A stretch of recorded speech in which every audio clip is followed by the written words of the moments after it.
Yeah.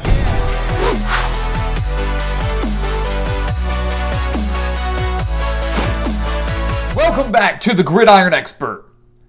The NFL draft begins tomorrow night, and this is the first draft in what feels like forever that seems solely unpredictable. We have no idea what's going to happen in the first round on Thursday.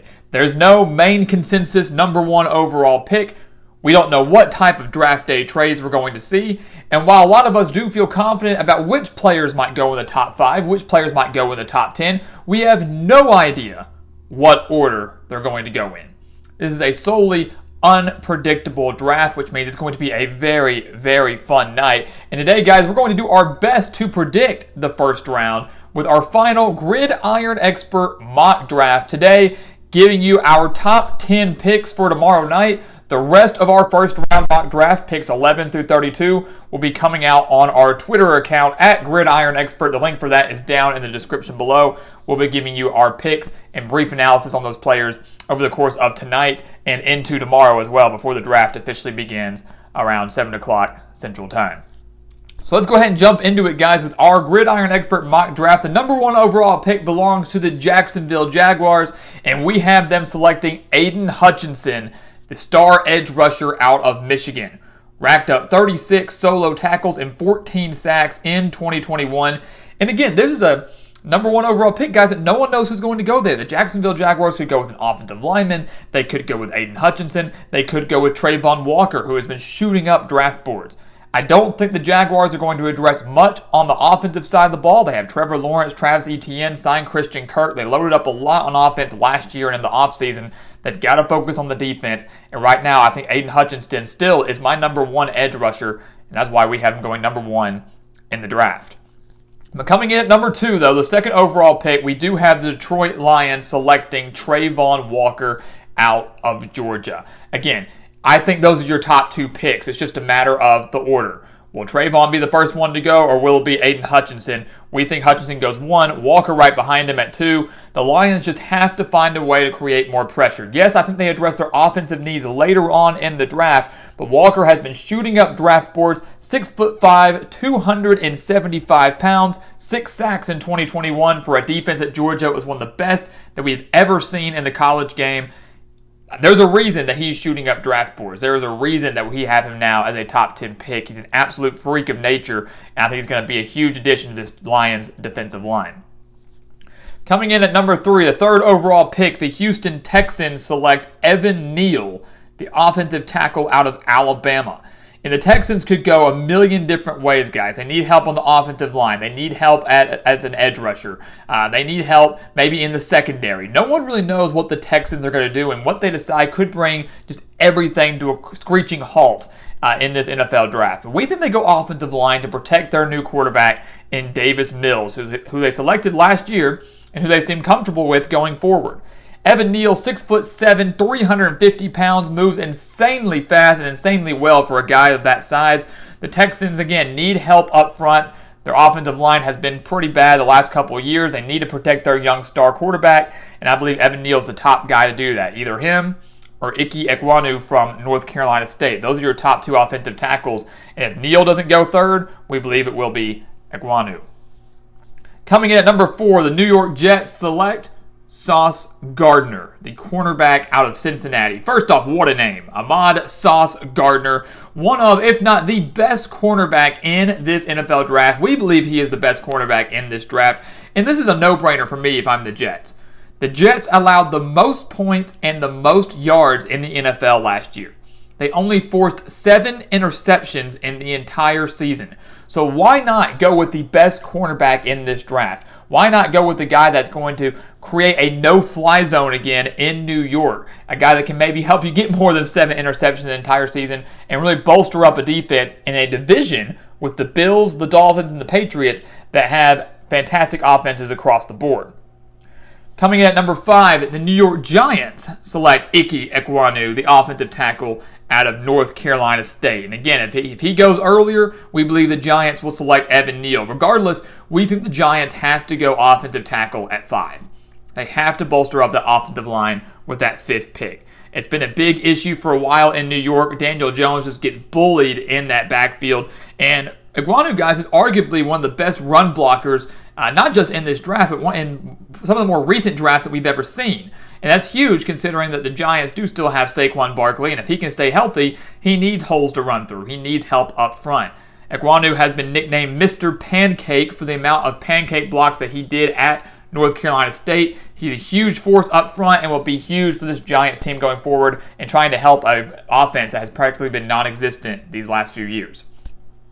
With the 6th overall pick, the Carolina Panthers select Kenny Pickett, the quarterback out of Pittsburgh. And if you watched our video a couple days ago, we ranked Kenny Pickett as the best quarterback in this draft, ahead of guys like Malik Willis and Desmond Ridder. He threw for over 4,300 yards last year, 42 touchdowns, 7 interceptions. And while many might think that the Panthers go with an offensive lineman here, maybe they try to bolster their defensive line, if the Panthers choose not to select a quarterback, they are basically admitting that they're going with Sam Darnold. Sam Darnold clearly does not seem to be the answer in Carolina, and if Carolina does not choose a quarterback with the 6th overall pick, they're basically admitting that we're going with Sam Darnold or maybe someone else that we find in free agency, but no one that might not be as good as someone we can draft. I think the Panthers have to go quarterback here. Even though it's a weaker quarterback class, Pickett is at the top of it. They've got to take advantage of that. They select him at 6. While he might not be the week 1 starter, he will challenge Darnold and will soon take over as the franchise quarterback in Carolina. With the 7th overall pick, the Giants are back on the clock, and now they address some defensive needs. I believe the Giants go offensive tackle first, then they go to the defensive line, and with the 7th overall pick, they take Kayvon Thibodeau, the edge rusher out of Oregon, who a couple of years ago, many were projecting him to be the number 1 overall pick. But I don't see any way that Thibodeau falls outside of the top 10, because you want to talk about a freak of nature, that's exactly what this guy is. Exactly what he is. 6'5", 258 pounds, extremely fast around the edge, had 7 sacks in 2021, 19 career sacks during his time at Oregon. This is an absolute steal at the 7th pick, because I could easily see the Texans taking him at 3rd. The Giants might try to bite on him early and get him at 5, but Thibodeau is a steal for anybody that's able to land him. And if the Giants walk away out of the top 10 with Ike Ekwonu at 5 and Kayvon Thibodeau at 7, they've got 2 budding stars on both sides of the ball that can drastically help this franchise. But Thibodeau is really, again, one of the best edge rushers in this draft. He's going to be, the 3rd taken behind Hutchinson, behind Trayvon Walker, but he has a chance to have just as good, if not a better career than both of those players. Coming in at number 8, the Atlanta Falcons. They select Garrett Wilson, the star wide receiver out of Ohio State, the wide receiver that we believe is at the top of his class. This is a very deep wide receiver class, and you will see lots of receivers taken in the 1st round on Thursday. But we believe Wilson is the best. And now the Falcons easily could go with a defensive player here. They could go with a quarterback here. But my logic here is this. The Atlanta Falcons had the 4th overall pick in the 2021 draft, just last year. They did not take a quarterback. They knew their time was running short with Matt Ryan, who has now departed and gone to the Colts. They didn't take a quarterback then. In a weak quarterback class, I would be shocked if the Falcons took a quarterback now. I think they use Marcus Mariota as the bridge. They use him to get through 2022, maybe 2023, wait for a better prospect to come along, but they don't have any receiving help. Kyle Pitts is great. Calvin Ridley suspended. They need help at the wide receiver position. Garrett Wilson can be that go-to target, big go-to target for Marcus Mariota. Wilson had over 1,000 receiving yards and 12 touchdowns last year, and I think he can be the next best thing in Atlanta.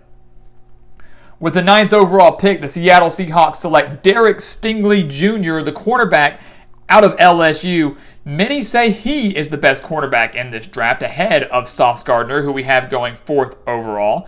But I don't want to go that far yet. Derek Stingley is a fantastic player. Clearly for us is a top 10 pick. It is back and forth between him, Gardner and Stingley. But Stingley's injuries are why we're going to put him below Sauce Gardner here. But again, he's a guy that's going to create a no-fly zone in Seattle. He's a guy that's going to try to create a new budding defense in Seattle, similar to what we saw years ago with that Legion of Boom. He can be that centerpiece.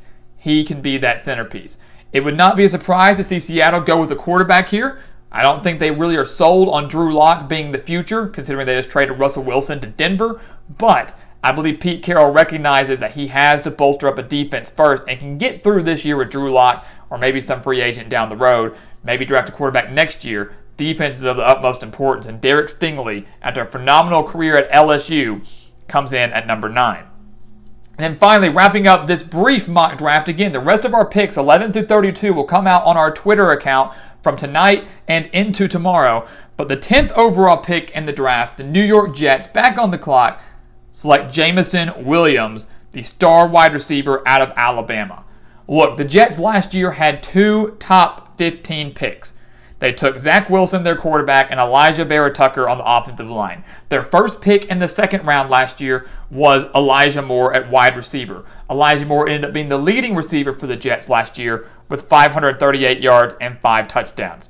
The Jets recognize that they have to have an offense to compete in the AFC East. When you've got the Bills at the top of the division with a guy like Josh Allen and Stephon Diggs, you've got the Dolphins that just added Tyreek Hill and still have Jalen Waddle, you've got the Patriots who, yes, are nothing that they used to be but are still an elite contender. The Jets recognize they have to bolster up their offense, and they find a guy in Jameson Williams who, yes, is coming off an ACL injury, a little bit of a risk there, but should bounce back just fine. A guy that had over 1,500 reception yards and 15 touchdowns last year with insane speed.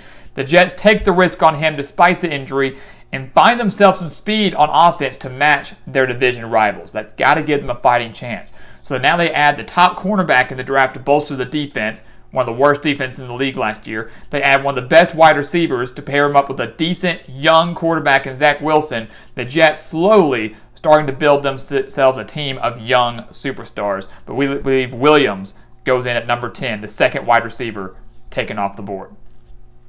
So there you have it, guys. Our brief Gridiron Expert mock draft. Just the top 10 picks. No trades here, just for the sake of simplicity. There won't be any mock trades in our draft that we put out on Twitter. But these are what we believe the top 10 picks will be on Thursday night. Now, again, this is an unpredictable draft. No one knows what's going to happen. As compared to other drafts, we felt confident about certain things.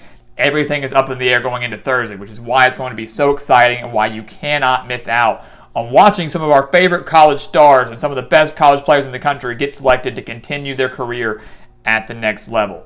So guys, as always, thank you so much for watching us here at the Gridiron Expert on YouTube. Make sure to continue to like, comment, subscribe, share our videos, become a part of the GE Nation, become a part of the Gridiron Nation. Again, if you want to see the rest of our first round mock draft, go follow us on Twitter at Gridiron Expert. We'll have our picks and analysis coming out there again for the rest of tonight and into tomorrow before the draft. And then we will have analysis both here on YouTube and on Twitter over the course of the weekend, breaking down some of the biggest picks from the last few nights. We'll have that all for you and more right here at the Gridiron Expert. So once again, guys, thank you so much for watching, and we will see you next time.